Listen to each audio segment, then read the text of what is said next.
Assalamualaikum warahmatullahi wabarakatuh. Saya Asifa dan Nadia Maisito akan menjelaskan materi tentang sistem dan pemrograman teknologi digital. Baiklah, saya akan menjelaskan materi yang pertama. Sistem perkembangan pemrograman produk teknologi digital. Salah satu parameter dilihat dengan penggunaan media sosial dalam kehidupan sehari-hari.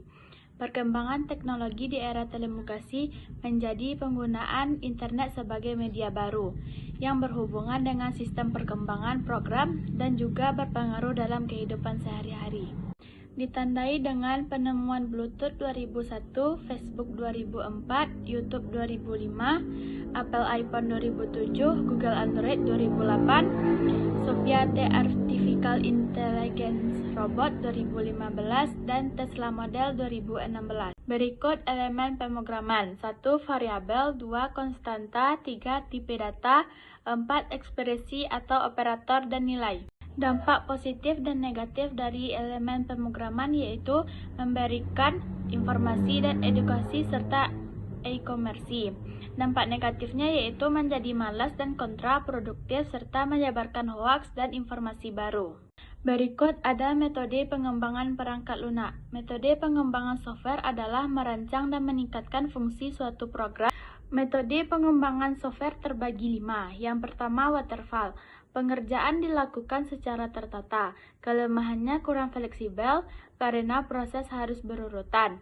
2. Agile. Dirancang untuk memperbaharui metode waterfall, biasanya bersifat pendek dan bertahap. 3. Scrum.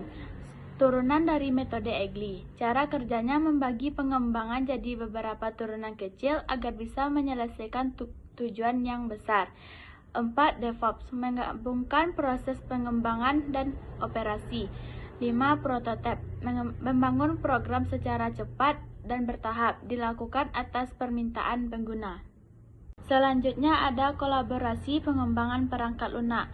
Kolaborasi pengembangan perangkat lunak merupakan alat penting untuk metode kerja dengan memusatkan komunikasi manajemen tugas, berkas, dan lain-lain.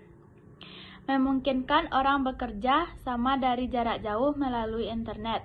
Manfaatnya antara lain meningkatkan cara anggota tim berkomunikasi, berbagi informasi, dan bekerja menuju tujuan bersama. Tujuannya untuk menghasilkan sebuah sistem komputasi yang bermanfaat bagi pengguna. Cara kerja perangkat lunak kolaborasi. Merangkai secara digital yang memungkinkan orang, tim, atau perusahaan untuk bekerja sama dan berkomunikasi satu sama lain dalam proyek dengan berbagai data dan informasi secara tertata. Perkenalkan, saya Nadia Maisito sebagai pemateri kedua. Di sini saya akan menjelaskan tentang teknik pemodelan data. Pressman 2005 menyebutkan setidaknya ada 4 pendekatan pemodelan data dalam model analisa, yaitu flow-oriented, behavioral-oriented, class-based, dan scenario-based. Pertama, flow-oriented.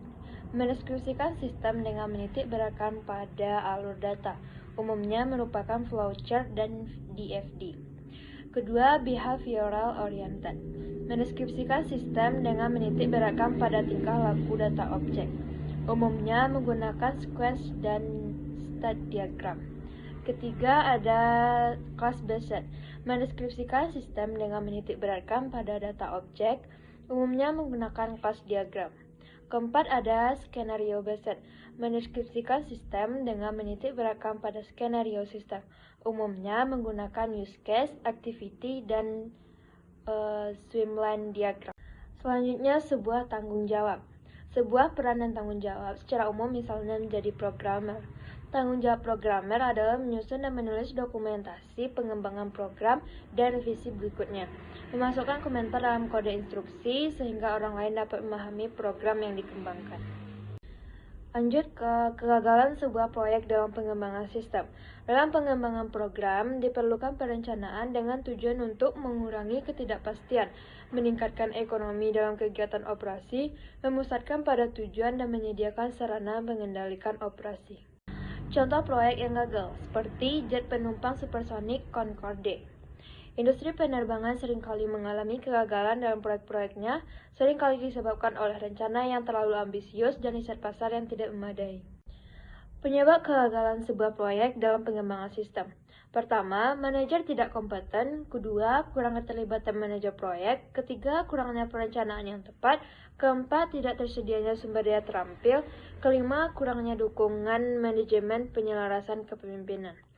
Sekian materi dari kelompok kami. Saya sudahi dengan Assalamualaikum warahmatullahi wabarakatuh.